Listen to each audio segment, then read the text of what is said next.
pastor, and I can let you know a lot of them have misdemeanors too. I get it. I look like Hagrid's having a midlife crisis.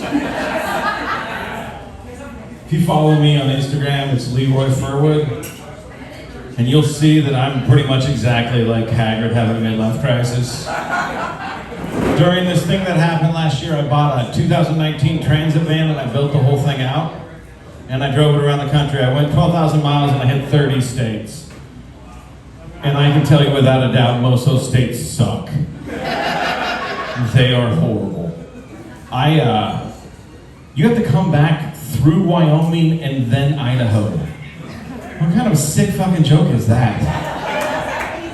It is great though to come back here because this is one of the few states where we have won the war on drugs.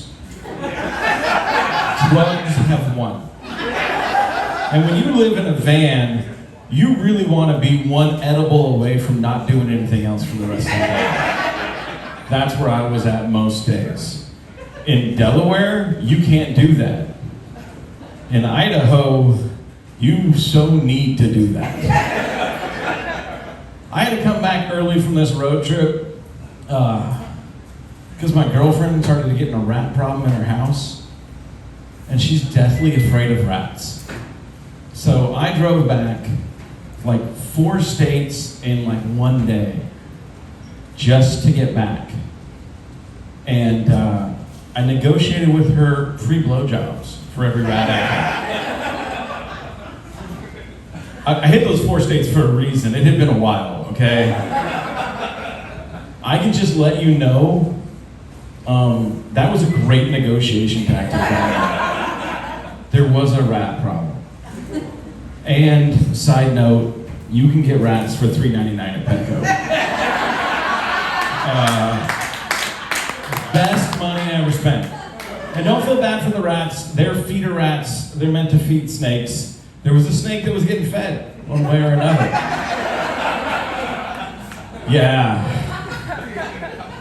I'm just going to touch on this whole last year a little bit. I did build out a van. I sold the van because it turns out I'm not a new van owner. I'm a short bus owner.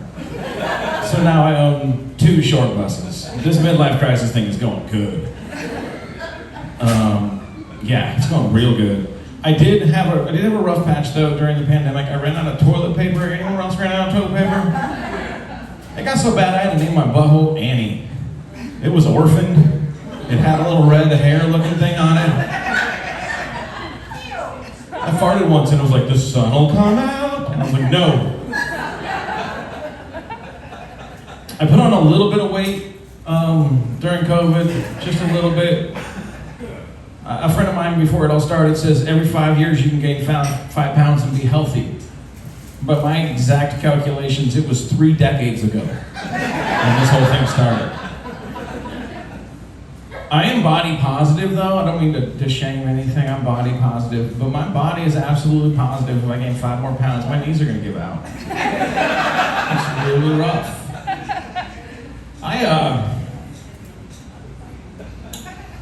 Yeah. I had an edible earlier, so I'm getting there. Beyond Burgers. I tried to lose some weight. My girlfriend, she was like pushing Beyond Burgers on me. You guys know what those are? Yeah. Imitation meat. Just like pegging. Did you know that? Just like pegging. You guys know what pegging is in Albany? There you go. I see you back table.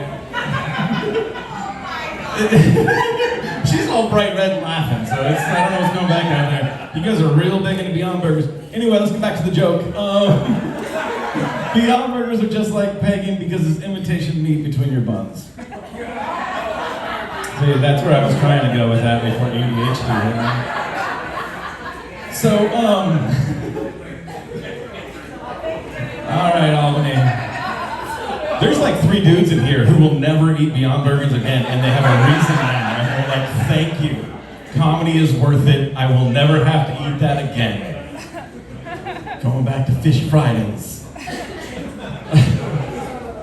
Anyway, my girlfriend is pretty awesome. We've been dating 3 years, and we do what you do after 3 years. We became domestic partners because I've been married so many times, my kids hate me now. Like, that's where I'm at. So we became domestic partners, which is really just like a girlfriend with benefits. Because she works for the state. Yeah, it's awesome. You know what I would do for a $5 copay? The answer's Beyond Burgers, really. Not gonna get all cloudy with you. It's Beyond Burgers. Lots of mayo, that's the trick. Lots of mayo to get those. Yeah, you get lots of mayo, you get the tip in. I mean, you get the first bite down, you're good. But I have a great girlfriend. Her tits are a lot like a Trump tweet. Unbelievable. And real. He probably doesn't like that joke because she's over 30. She didn't like that joke of a president.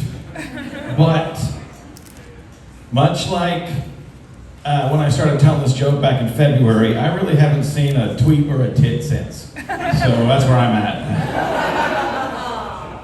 One last thing before I leave you. Anybody get, like, I ran out of toilet paper. Anyone get a bidet during, yeah, you know what I'm talking, the bidet, oh, you guys didn't like this joke. Bidet in the back, bidet days. I got a little bidet credit. Of all the places where that had the most people with bidets, if you would have told me Albany, I'd have been like, huh. Maybe learn some things. There's a whole new meaning to Humpty's Dump. Technically, we all know it's in Millersburg. Anyway, bidets. I got a bidet. I now fuck with bidets. Bidets are amazing. I got a French brand. It's called like Lake Criminale or something. And it makes my butthole feel like a convict sometimes. I live in the lower part of Salem, which the only part of that story you need to know is that where water pressure is entirely too high to own a bidet. Bidet in French means accidental enema. No. Like if my bidet is so strong, it can blow peanut butter through shag carpeting. And actually one time it blew petals off my rosebud. Half second on that one, that's good. But the weird, if the water pressure is really high and I turn just right, I get to clean my colon and find God right at the same time. But the weirdest thing about the bidet that I can't be able to figure out is it turns me just a little bit into Michael Jackson. Just a little bit. Like I'll sit down and I'll just turn it and I'm like, woo! I'm just like, what the hell? One time I slipped and I turned it, I was like, woo! And I was like, Annie, are you okay? Are you okay, Annie? Annie, are you okay? You've been hit by a smooth criminality. All right, guys, my name is Leroy Firwood. You have